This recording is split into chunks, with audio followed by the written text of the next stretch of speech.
Wow, ba baloo ba baloo bam boom. Magic to the music. Well, I was always interested in music, and my older brother introduced me to a lot of music. He was very into music. He introduced me to real rock and roll, Little Richard and the African American artists. He took me to hear some of the jazz greats at Birdland in New York and some of the other clubs back when the real golden age, Horace Silver, Cannonball Adderley. I heard John Coltrane, all these people live, and I was already into rock and roll. So I got into rock and roll. I mean, rock and roll hit. I'm a baby boomer, so I came along at the right age for rock and roll, Elvis Presley and all of that, and that's what I wanted to do. My mother was very not musical, but loved music, and she had in those days in the kitchen radio. They had radio programs back then when all day long they played Cole Porter and George Gershwin and that kind of music all day long. And so I grew up hearing that music all the time. And I really liked country music. When I first heard Hank Williams and anything country, I just gravitated to it. And then, of course, Chuck Berry defined the guitar. It was At the Hop by Danny and the Juniors. Well, you can rock and you can roll and you can really do the stroll at the hop, ba ba ba. And I just thought it was. I bought the record, Danny and the Juniors. I think it was the first sort of rock and roll record I bought. And then I bought I'm All Shook Up by Elvis Presley. And there was a run on then, and then I discovered Buddy Holly, and then I bought a load of Buddy Holly records. Chose him as my hero. Musicians, we have the influences that we grew from as players, but then we also have the influences that all of us have had as listeners growing up. And the memories that I have growing up as a young kid was hearing the records that my mom played around the house. My mom was a big music fan, and she loved jazz and blues. And she actually met my father. My father told me the story before he passed away. When they met, he was rehearsing or in a jam session in somebody's house, and my mom happened to walk by on the street and heard this music and wanted to know what's going on. Was kind of looking in the window, sort of like, and he was like, "Oh, come on in." That's kind of how they got started, you know. She and going back to Philadelphia, which is where I grew up and where that happened, in that era of their youth, which was like the post-World War II era, there was music everywhere. There were bars and places where there was music just everywhere. It was really fertile ground, a lot of musicians going and activity going on. My dad came up in that era. So my mom was a big fan.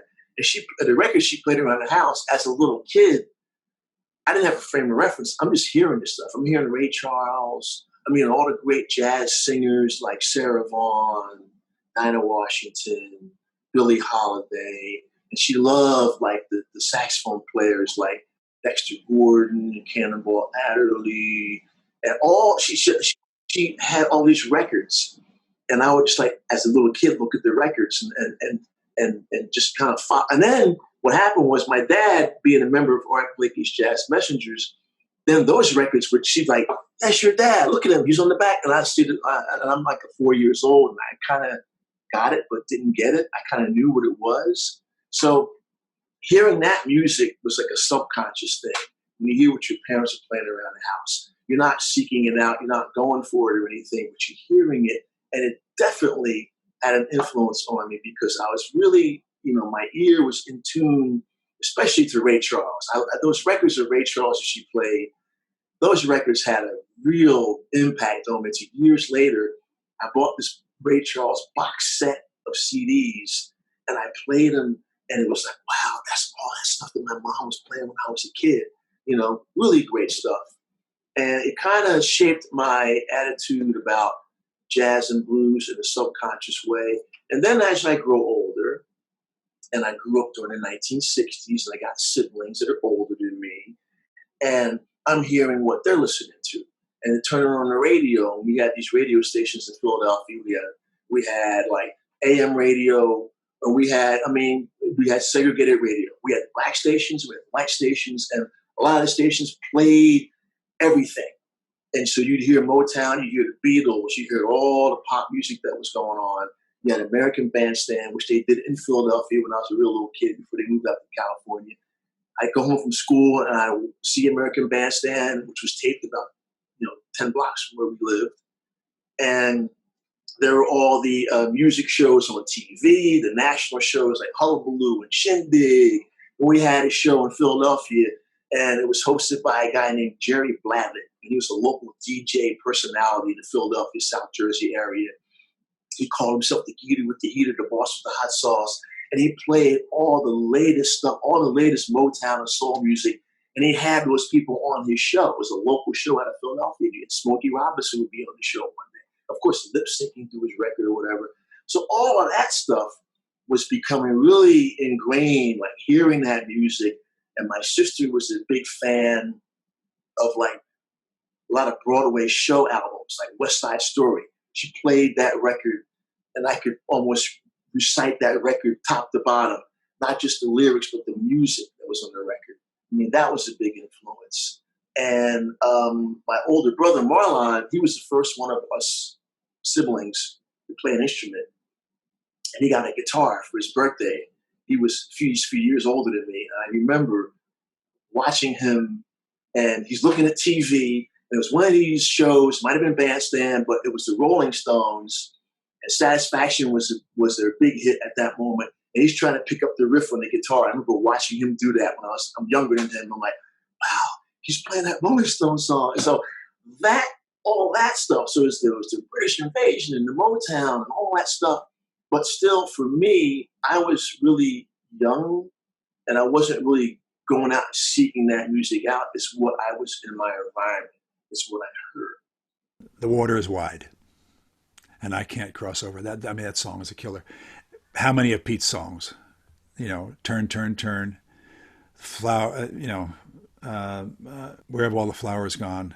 A bunch of the Beatles songs, a bunch of Paul Simon songs, a bunch of James Taylor songs, a bunch of Judy Collins songs and Joni Mitchell. And I was blessed, I am blessed to have grown up coming from the folk thing right through the singer-songwriter, through the rock and roll into the, and then how about the first time you hear Little Richard, wow, ba ba loo ba ba loom bam boom tutti frutti, and that killed me, it still does, and the great black artists. I mean, the radio was an open book, and FM radio especially was just fabulous, and so it wasn't just the top 10, it was album radio, and it was just great.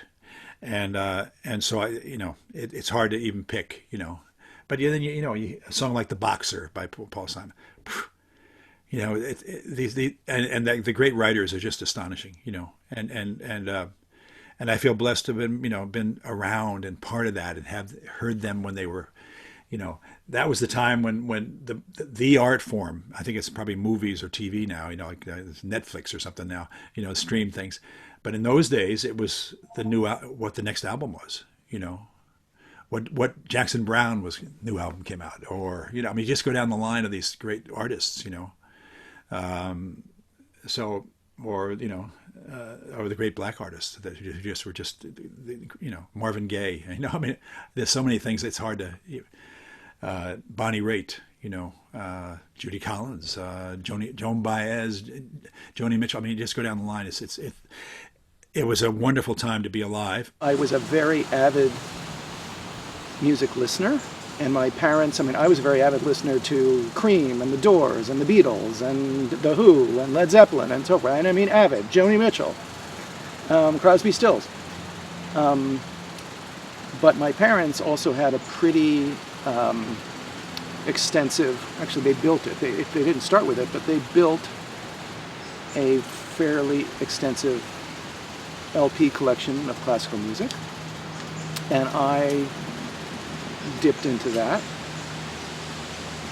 In particular, I was completely fascinated by an 18 LP set of the complete Bach organ music, a collection which I took with me to college and never parted with. Then you start getting into like middle school, high school age.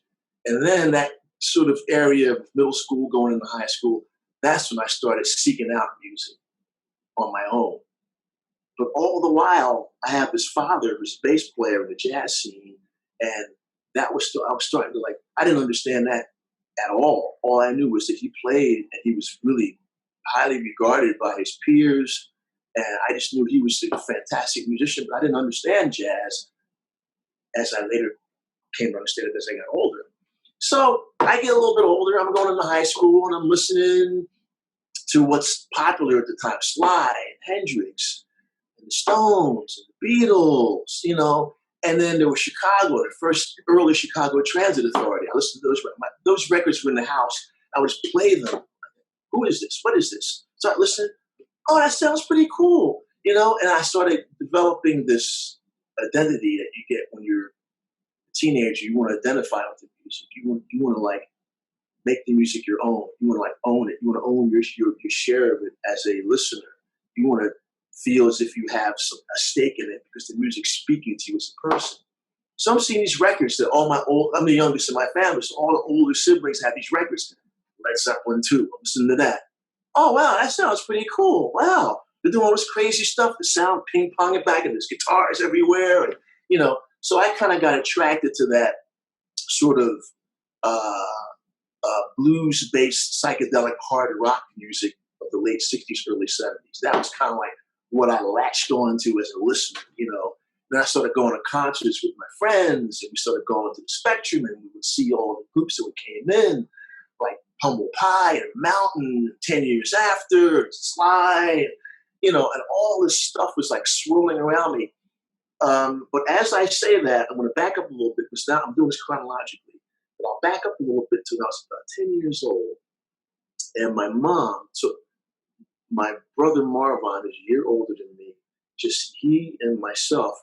There was a theater in Philadelphia called the Uptown Theater. The Uptown Theater was Philadelphia's version of the Apollo Theater. So they had a movie and a stage show and a review, and all the acts that played at the Apollo eventually made their way down to the Uptown in Philly. So we went there, and it was James Brown and the Fabulous Flames, or Famous Flames, whatever we call it. And we had just got hit to James Brown because Papa's Got a Brand New Bag was new on the radio at that time when I was that age. And my mom took us to see him at the Uptown Theater.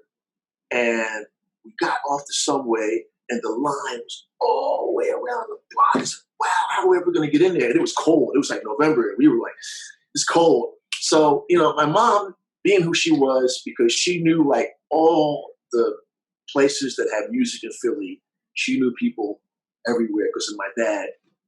And she said, you guys wait here. She says, you wait till my older brother to take, you guys stand here. And she went up, she talked to somebody, and somehow we passed a line and went right to the theater.